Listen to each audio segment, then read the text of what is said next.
नमस्कार दोस्तों, मैं हूँ प्रीति। आप लोगों का स्वागत करती हूँ प्रीति डेली ब्लॉग चैनल में। तो कैसे हैं आप लोग, यह बताने के लिए कमेंट बॉक्स में हर हर महादेव ज़रूर लिखिएगा। तो चलिए दोस्तों, आज मैं बताऊंगी इस वीडियो में शिवरात्रि से संबंधित कुछ महत्वपूर्ण जानकारियाँ, जो शिवरात्रि के दिन हमें 6 गलतियाँ भूल कर भी नहीं करते हैं। और यह एक चीज़ है जो जिसको मिल जाता है बहुत ही भाग्यशाली होता है।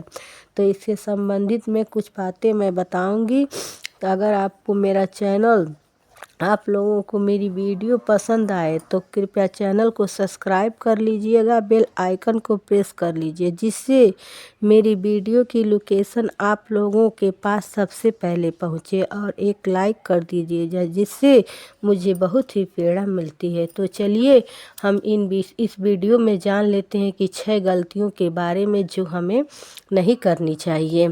तो पहली गलती है, खासकर यह बात है कि महिलाएं और लड़कियां के बारे में मैं बता देती हूँ। मंदिर में जाती हैं और बहुत ही भीड़ रहती है, कोई किसी के सर पे से जल डाल देता है तो किसी के ऊपर जल पड़ जाता है, साड़ी दुपट्टे में पड़ जाता है।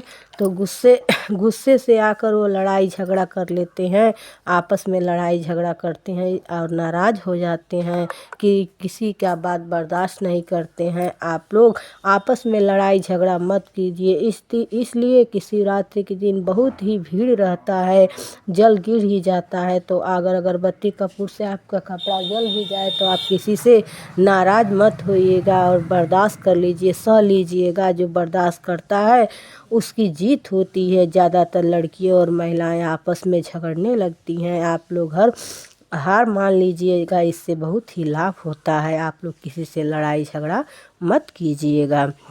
दूसरा नियम यह है कि जब भी मंदिर जाना हो तो मंदिर जाते समय, मंदिर में पहुंचकर जाते समय घंटी बजाते हैं तो हमें बजा देना चाहिए। सबसे पहले हमें सीढ़ियों को नमस्कार करना चाहिए, उसके बाद घंटी बजाते हैं। मैं आपके दरवाजे पर आ गई हूँ, ऐसा माना जाता है कि हम लोग कहते हैं कि हम लोग आप देवी देवताओं के दरवाजे पर आ गए हैं, नमस्कार करके हमको घंटी बजाकर उन्हें बुलाना चाहिए। जिस प्रकार से जैसे हम किसी के घर में जाते हैं, बेल बजाते हैं या बुलाते हैं, उसी प्रकार से हमें मंदिर में भी घंटी बजानी चाहिए। उससे हम देवी देवता भगवान जी को बुलाते हैं। और आते समय कभी भी घंटी नहीं बजानी चाहिए।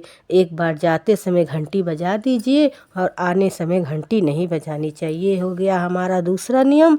तीसरा नियम क्या है मैं बताती हूँ। आप लोग वैसा वस्त्र पहनकर मत जाइएगा। पूजा पाठ में हमें कलरफुल ड्रेस पहनकर ही जाना चाहिए। पूजा पाठ में कलरफुल ड्रेस पहनने चाहिए। काला, पीला, सफ़ेद, हल्के कलर का वस्त्र पहनकर नहीं जाना चाहिए। जितना भी हो सके हमें लाल, पीला, हरा, गुलाबी, गाढ़ा कलर का वस्त्र पहनकर ही मंदिर में शिव भगवान की पूजा करनी चाहिए। महिलाओं को अच्छे से संवर कर श्रृंगार करके पूजा करनी चाहिए। इसलिए उस दिन महाशिवरात्रि का दिन होता है, उसी दिन शिव पार्वती का विवाह होता है। इसलिए हमें अच्छे से सज समझ कर ही मंदिर जाना चाहिए। लड़कियों भी अच्छे से रंग का कलर, गाढ़ा कलर का ही वस्त्र पहनकर मंदिर में जाकर पूजा करें। और चौथा नियम क्या है, ये हमारा हो गया तीसरा नियम। और ये चौथा नियम क्या है, हम अपने पूजा की थाल लेकर जो मंदिर में पूजा करने के लिए जाते हैं, या यदि आप थाली में लेकर जाते हैं, डेलची में लेकर जाते हैं, किसी भी चीज़ में लेकर जाते हैं, तो उसमें पूजा की सामग्री में अक्षत, रोली, पीला सिंदूर, हल्दी, चंदन, अगरबत्ती, कपूर, बेलपत्र, चावल, जो भी सामग्री रहता है आप लेकर पूजा के स्थान पर जाते हैं। तो उस दिन या कभी भी शिव जी को हल्दी नहीं चढ़ानी चाहिए। और जो भी पीला सिंदूर होता है उसे हम पार्वती माता को लगाते हैं। शिव जी को हल्दी और सिंदूर दोनों भी नहीं चढ़ाने चाहिए। आप लोग इस बात का अवश्य ध्यान रखिएगा। पार्वती जी को सिंदूर चढ़ाने से आपकी सौभाग्य की वृद्धि होती है। ये हो गया हमारा चौथा नियम। और पांचवा नियम यह है कि हमें फूल को बिना नहाए ही तोड़ना चाहिए। बहुत लोग कहते हैं कि हम नहीं नहाए हैं तो अशुद्ध है, ऐसा नहीं होता है। आप लोग बिना नहाए फूल को तोड़ सकते हैं और बेलपत्र को हमेशा नहा कर ही तोड़ना चाहिए। औरतों को बेलपत्र नहीं तोड़ना चाहिए। वैसे तो मंदिरों में बेलपत्र तोड़ कर रखा जाता है और उसी में से लेकर सभी लोग बेलपत्र चढ़ाते हैं। अगर आप लोग घर से लाते हैं तो अपने घर के किसी बड़े से बेलपत्र तोड़वा सकते हैं। बेलपत्र को हमेशा नहा कर तोड़ना चाहिए और फूल को हमेशा बिना नहाए ही तोड़ना चाहिए। ये हो गया हमारा 5वां नियम।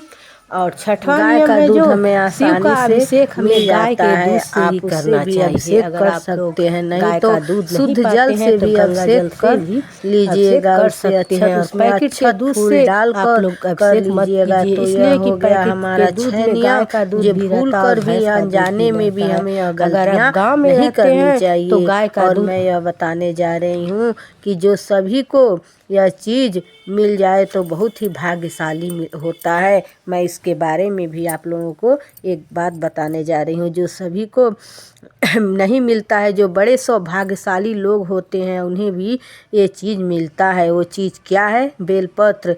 तो 3 पत्तों का ही बेलपत्र होता है, ज़्यादातर बेलपत्र 3 पत्तों का ही होता है। जो बहुत भाग्यशाली होता है उसे 4 पत्तों का बेलपत्र मिल जाता है, तो वही सबसे भाग्यशाली होता है। और शिव जी आपके ऊपर बहुत प्रसन्न होते हैं। तो बेलपत्र तोड़ते समय हमें ध्यान रखना चाहिए कि 4 पत्ते वाला बेलपत्र अगर मिल जाए तो शिव जी को चढ़ाइए और चढ़ाकर लाकर अपने घर रख लीजिए।